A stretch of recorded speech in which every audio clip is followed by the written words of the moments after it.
Marriage is what brings us together today. Unless, of course, your dream turns into a nightmare. Unfortunately, not all princesses get to marry a perfect Prince Charming. That's how it was for Catherine the Great, anyway.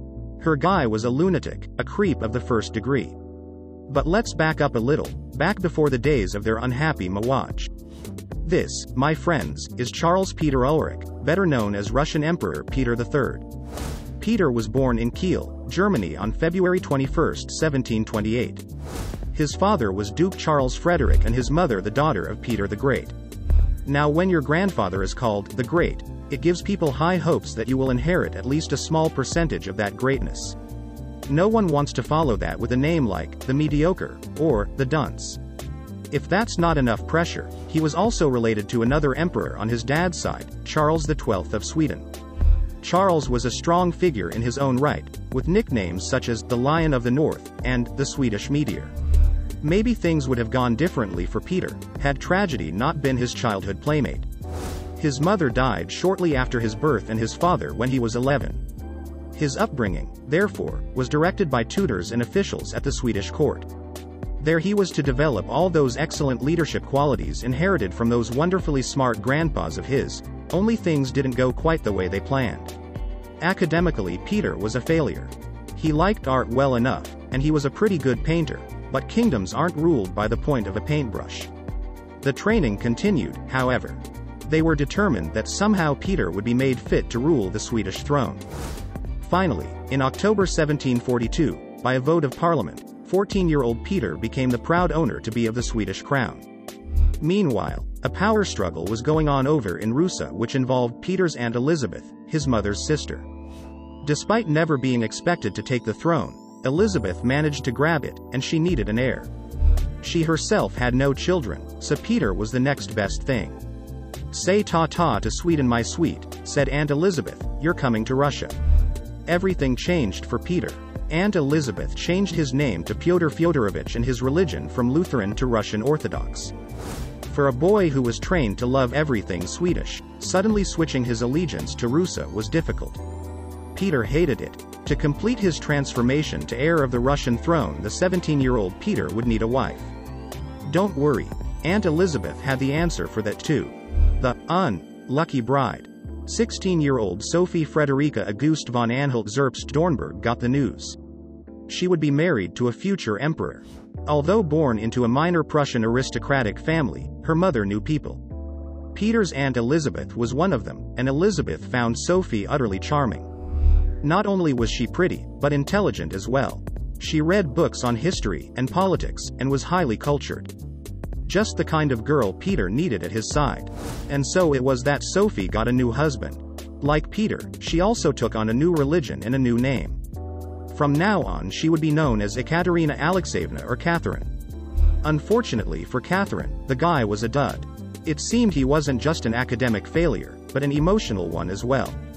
He was childish and immature, especially compared to the lovely Catherine. The two were as good a match as chocolate and liverwurst. On the night of their wedding, Peter left his bride for the company of his friends. He spent subsequent nights making her play soldier, his favorite obsession. In her memoirs, Catherine calls Peter an idiot and a drunk prone to brutality, and only interested in playing military leader. His only wish was to play with toys, dress up as a general, and have his servants pretend to be his soldiers. He was, she said, unfit to rule an empire. Not surprisingly, Catherine took on several lovers. But then again, so did Peter.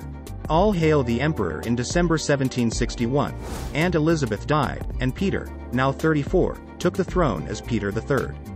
Immediately things fell apart. He withdrew from the 7 Years' War and became friends with the enemy, Prussia. Not a popular decision among his people since Russia was kicking their butts. He also had some crazy ideas about allowing religious freedom and disbanding his secret police. Now, maybe that bit about freedom makes you think he was a decent guy. Maybe it even makes you want to overlook the fact he once court-martialed and hung a rat for chewing the head off one of his toy soldiers. Nevertheless, Peter's actions were considered distorted and unreasonable. Russian society could hardly tolerate their new emperor and even dubbed him the betrayer. Neurotic, rebellious, obstinate, unpredictable. All words they used in association with the new emperor. And so, under the guidance of Catherine, a plot was hatched to remove him from the throne. Of course, a new leader would be needed, and it was his most impeccable wife, Catherine, who would fill the role. And so, on June 28, 1762, the army, Senate, and Synod pledged their allegiance to her, declaring her the Empress of Russia. On hearing the news, it was said Peter, devoid of friends and supporters, resigned himself to defeat like a little boy being sent to his room. Peter was assassinated 9 days later. For her part, Catherine went on to introduce sweeping reforms to Russia. She embraced the ideas of the Enlightenment, including those of Voltaire, and fostered the arts and education. Russia was now free from Peter III, lunatic extraordinaire. Is it any wonder the world knows her as Catherine the Great?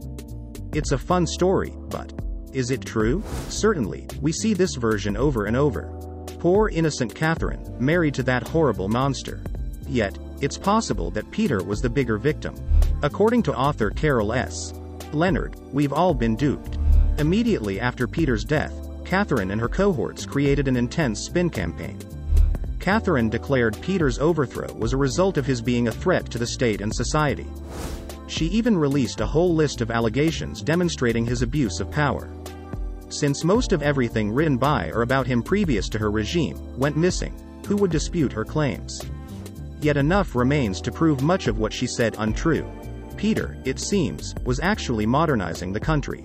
He improved commerce and agricultural productivity, began church reforms, and freed nobles from their obligatory state service, resulting in more autonomy and economic independence.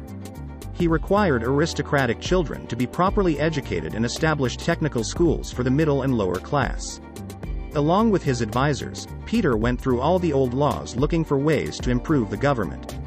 And he did it all within 6 months. Oddly enough, despite all her criticism of his plans, Catherine continued much of what he started. The Proof. A memoir by Charles T. de Lavaux, French consul in St. Petersburg, is just one opinion of outrage over the negative portrayal of Peter. Although he admitted the emperor was irritable and impatient, he claims he was also generous and open. He insists Peter was falsely represented practically everywhere as an imbecile and a ridiculous figure because of the manifestos of his treacherous wife. And what of his odd bedroom behavior? Well, once again we're only getting Catherine's side of the story. However, Catherine herself said the two were happy enough to play together like children. The fact is, if Peter's only interest was playing soldier, he wouldn't need a mistress to do it. In truth, over the years Catherine's memoirs went through several renditions, each version making Peter more of a monster, and her more of a saint. No one claims the guy was perfect, but let's face it, if you want to win support for an overthrow, you don't do it by making your opponent look good. Share the fantasy, and so, boys and girls, you have a choice. However, there's a lesson to learn here. History isn't perfect, and neither are the people who tell its tale. And as a side note, if you don't want to ruin a good story, stop digging for answers.